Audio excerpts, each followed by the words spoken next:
The alarm on my wrist vibrates, a gentle, rhythmic pulse against my skin. There is no sound, just that persistent physical reminder that the day has begun. It is 4:30 in the morning. The room is steeped in the heavy, indigo silence of pre-dawn. I slide out from under the duvet, my feet finding the cool hardwood floor. There is no grogginess, only a sudden, clear shift from rest to readiness. I move through the dark house by memory.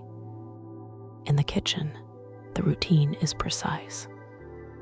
I measure the coffee beans by weight, pouring them into the grinder.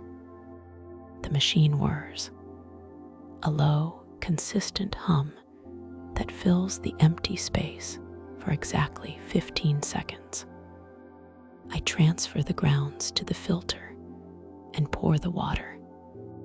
While it brews, I drink a tall glass of room temperature water, feeling it wake up my system, hydrating the muscles that will be doing the heavy lifting soon enough. I head to the mudroom to dress. This is the first layer of preparation. I pull on thermal socks, thick wool that hugs my calves. Next, the work trousers. They are heavy canvas, reinforced at the knees, stiff but yielding. I fasten the belt, feeling the familiar tension around my waist. My boots are waiting. I slide my feet in and lace them up, pulling the strings tight, crossing them over, looping and knotting them securely. I double-check the tightness. Everything in my line of work relies on secure points of contact. My gear bag sits on the bench.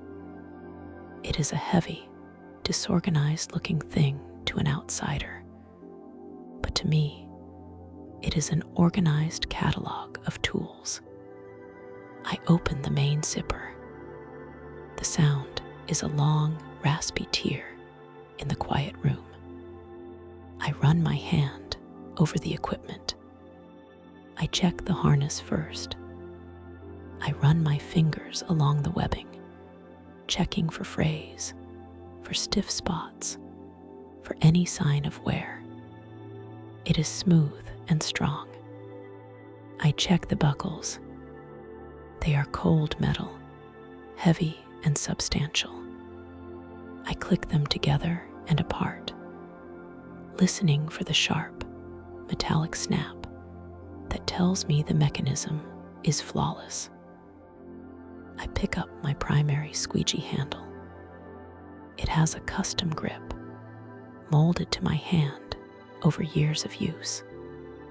I inspect the brass channel, sighting down the line of it to ensure it is perfectly straight. I run my thumb lightly over the rubber blade. It is fresh, sharp, and supple. No nicks, no hardening. It is ready.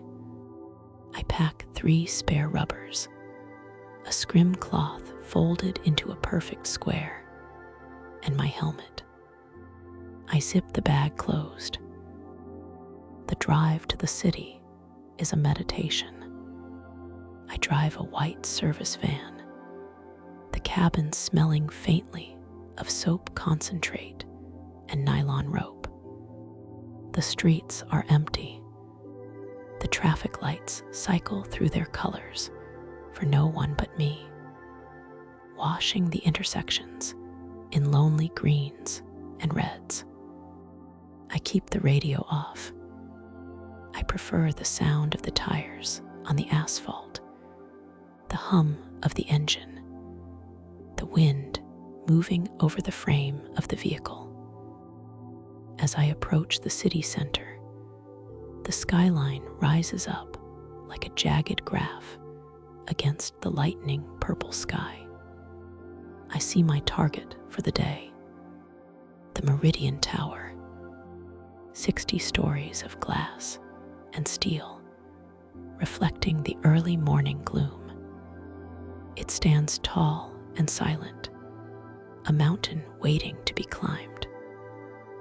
I pull into the service lane, the van rolling over the speed bumps with a heavy suspension creak.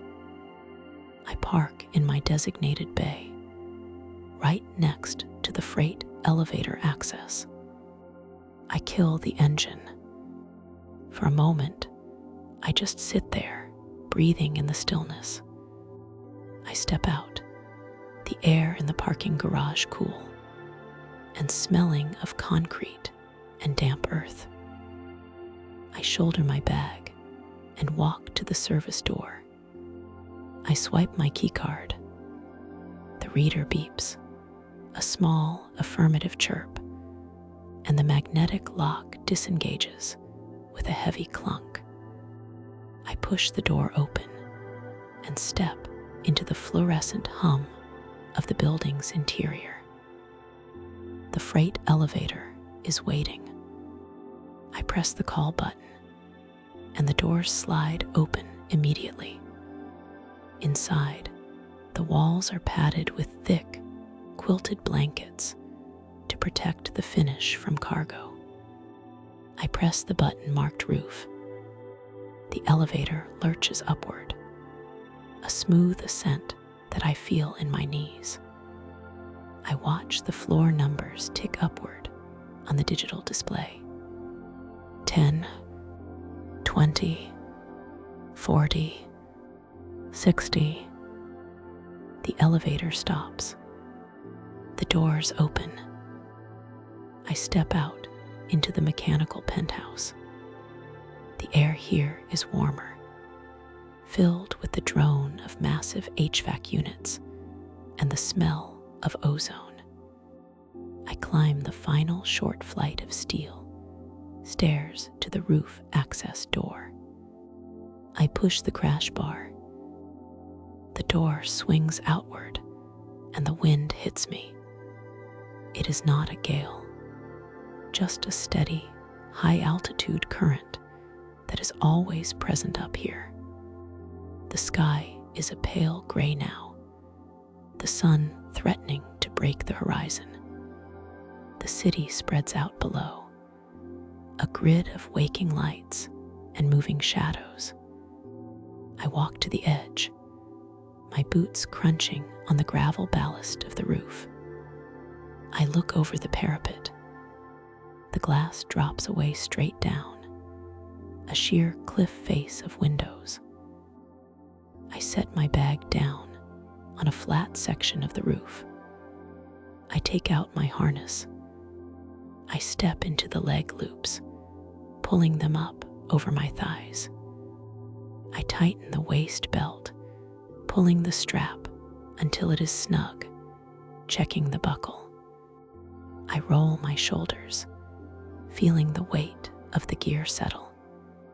I am tethered to nothing yet, but the ritual has grounded me.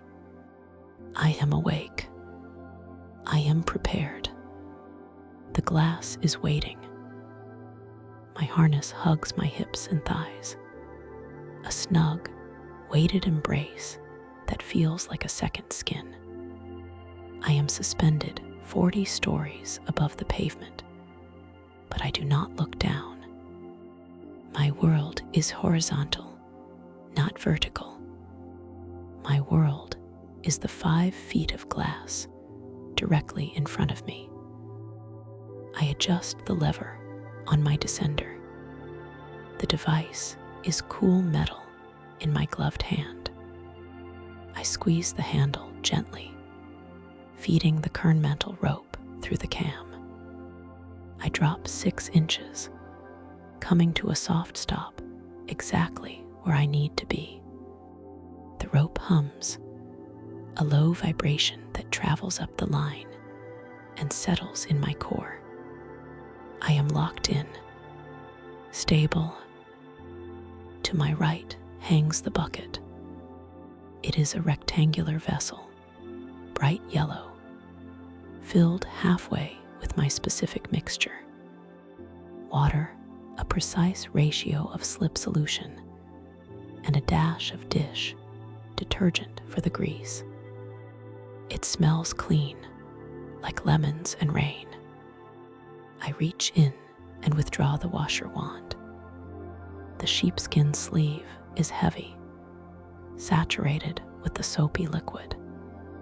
It drips rhythmically back into the bucket as I lift it, 1, 2, 3 drops before I bring it to the glass.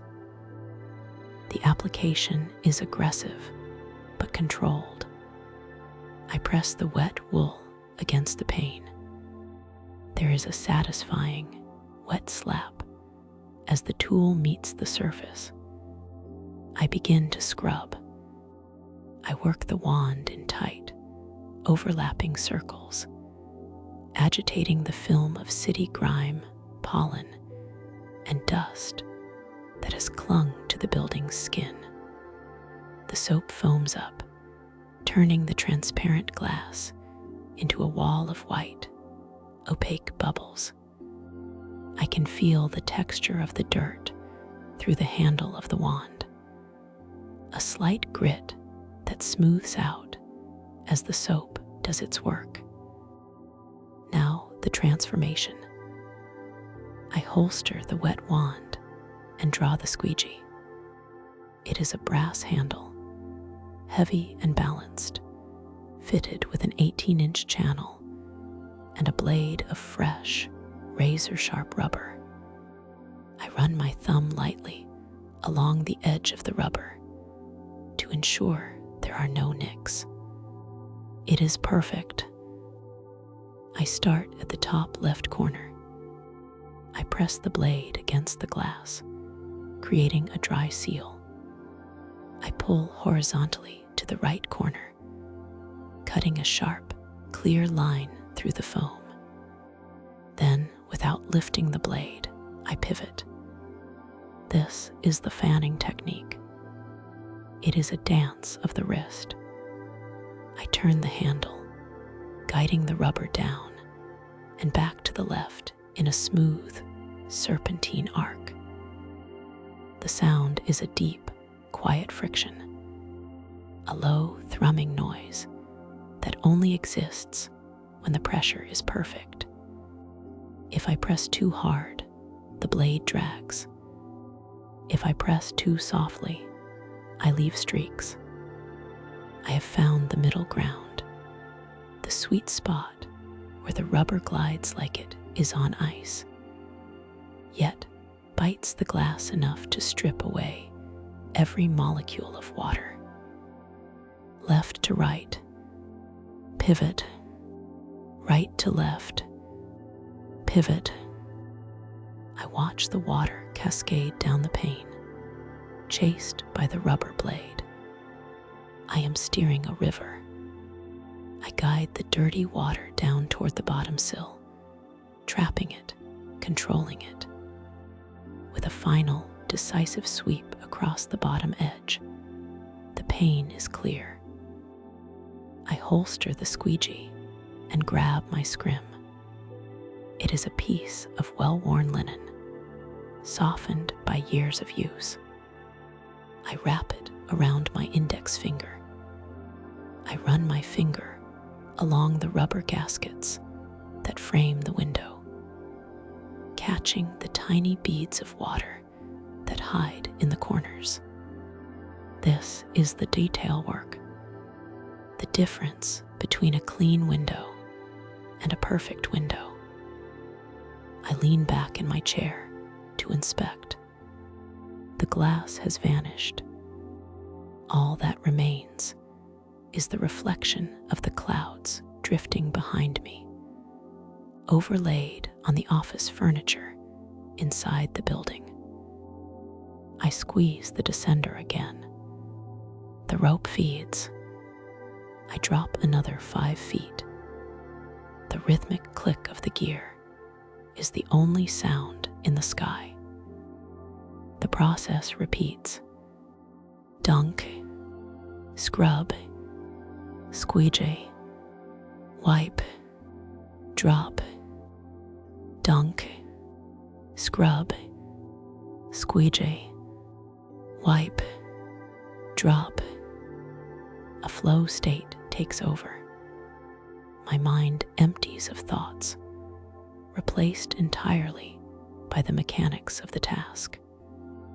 There is no past, no future, only the rhythm of the work. My arm moves on its own, a pendulum swinging with practiced efficiency. The sun climbs higher, warming the back of my neck, but I barely notice. I am a machine of maintenance. To my left, 20 feet away, my partner is working his own drop. I cannot hear him over the wind, but I can see his rhythm out of the corner of my eye. We are synchronized. When I drop, he drops. We are two silent pendulums swinging against the grid of the skyline. There is a profound comfort in this quiet coordination, a shared language of movement that requires no words. I reach a section of glass with a stubborn bird dropping.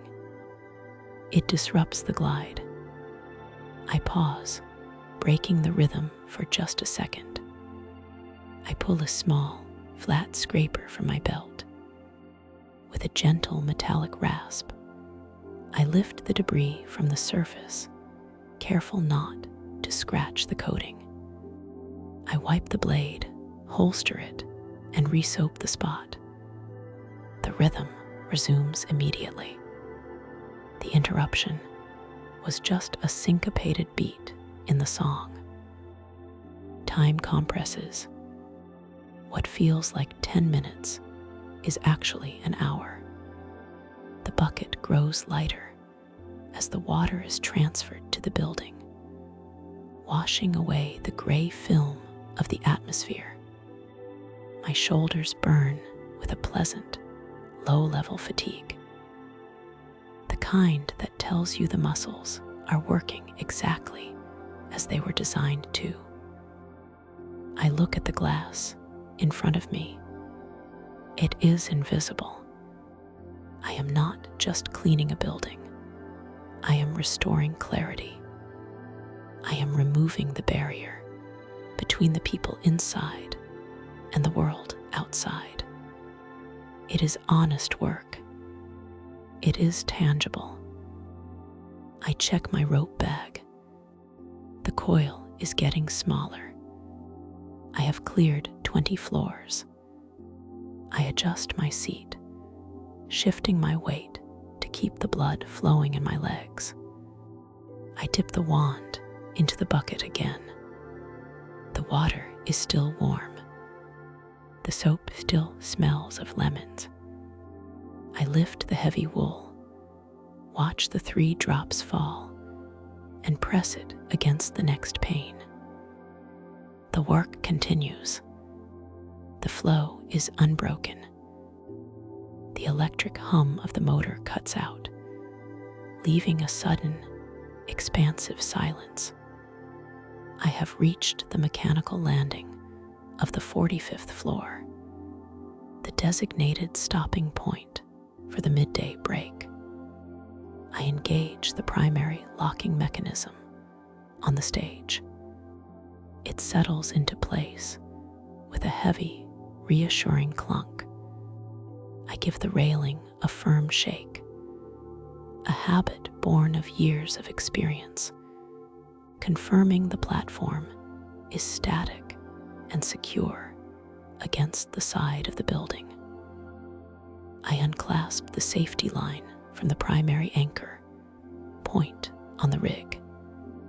The carabiner makes a sharp metallic snap as the gate closes. My movements are deliberate. There is no rushing at this altitude. I step from the suspended platform onto the solid concrete of the service balcony. The sensation of the ground beneath my boots is unmoving, a stark contrast to the gentle sway of the cradle I have occupied for the last 4 hours. Here, the air feels different. It is thinner, cleaner, and carries the warmth of the high sun. The wind is a constant presence, a steady pressure against my back. But up here, above the urban canyons, it does not gust. It flows. I find my spot in the shadow of the cooling towers. It is a small alcove where the wind is blocked, creating a pocket of stillness. I set my gear bag down on the gravel roof. The sound of the heavy canvas settling is dull and soft. I sit, leaning back against the warm metal of a ventilation housing.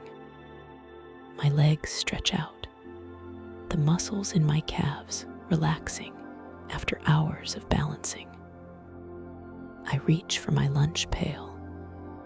The zipper slides open with a rough, textured rasp. I pull out a thermos and a wrapped sandwich. The foil crinkles, a crisp sound that seems loud in the quiet air. I unfold the wrapping carefully, smoothing the edges. The sandwich is simple. Thick bread, cured meat, a slice of sharp cheese. I take a bite, focusing on the texture, the sustenance. It is grounding. Next, the thermos. I unscrew the cup, then the inner stopper. A plume of steam escapes, twisting into the air before vanishing. I pour the tea. The liquid is dark and amber. The smell of bergamot rises, floral and earthy. I wrap my hands around the plastic cup, letting the heat seep into my palms. My fingers, stiff from gripping the squeegee handle, and the cold water begin to loosen. I take a sip. It is hot, sweet, and restores the warmth to my chest. From this vantage point, the city is a silent tapestry. I look over the parapet. The traffic below is nothing more than a stream of colored heavy lights. The cars moving in a rhythmic, pulse-like flow. I cannot hear the horns or the sirens. I only hear the low-frequency thrum of the building itself, the heartbeat of the ventilation systems, and the wind moving around the corners of the steel architecture. It is a peaceful isolation. I am a part of the city, yet entirely separate from it. I finish the meal and screw the cap back onto the thermos. The break is not just for eating. It is for resetting the tools. I pull my squeegee from its holster. The brass handle is warm from my grip, but the rubber blade has seen 4 hours of friction against tempered glass. I run my thumb along the edge of the black rubber. It feels mostly smooth, but near the center, I detect a microscopic nick. A nick means streaks, and streaks mean inefficient work. I cannot have that. I reach into my side pouch and retrieve a small screwdriver. I loosen the 2 screws at the ends of the brass channel. They turn smoothly, well-oiled and maintained. I slide the rubber blade out. It makes a dry, sliding sound against the metal. I flip the rubber over to the fresh side, the edge sharp and perfect. I slide it back in, centering it with precision. I tighten the screws. 1, 2. I test the tension with a gentle tug. It is solid. Next, the washer wand. The microfiber sleeve is damp and slightly gray from the morning's dust. I remove it, folding it away to be washed later, and pull a fresh, clean sleeve from my bag. It is bright white and fluffy. I slide it over the T-bar, the elastic snapping into place around the neck of the tool. I stand up and walk to the water bucket secured on the rig. I empty the gray water into the service drain. I refill the bucket from the tap on the balcony. The water rushes in, swirling and clear. I add the precise amount of solution. A capful of detergent, a splash of slip agent. I swirl the water with my hand. The liquid turns a pale blue, slippery and slick between my fingers. The scent is clean, like pine and rain. I dip the new wand into the bucket. It absorbs the water greedily, becoming heavy and saturated. I lift it, letting the excess drip off, counting the drops until the rhythm slows. I place it back in the bucket, handle up, ready for the grasp. Everything is reset. The ropes are coiled and checked. The harness is snug. The glass below me is finished, reflecting the clouds. The glass above awaits. I take one last look at the horizon, breathing in the thin, cool air before stepping back onto the platform. The sun has begun its slow descent, shifting the light from the harsh, bright white of midday to a warmer, softer gold. I am on the final drop of the day. The harness sits snug against my hips and shoulders, a familiar weight that I no longer really feel. It is just an extension of my body now. I dip the washer into the rectangular bucket one last time. The water is cooler now than it was this morning, but the soap mixture is still perfectly balanced. I lift the wand to the glass. This is the ground floor lobby. Huge sheets of plate glass that require broad, sweeping movements. I scrub the pane, watching the soapy foam cling to the surface. It breaks down the invisible film of city dust and pollen. I swap tools, the muscle memory engaging without a conscious thought. My right hand grips the handle of the wide brass squeegee. I place the rubber blade against the top left corner. I pull. The motion is a long, continuous S-curve. I fan the tool down the glass, turning my wrist at just the right angle to keep the water moving ahead of the blade. There are no streaks. There is no chatter from the rubber. Just a smooth, silent glide that reveals the invisible transparency of the glass beneath. I reach the bottom of the pane and flick the wrist, closing out the pass. I take my detailing cloth, a dry piece of surgical-grade linen, and run it along the perimeter of the frame. 1 wipe, 2 wipes. Perfect.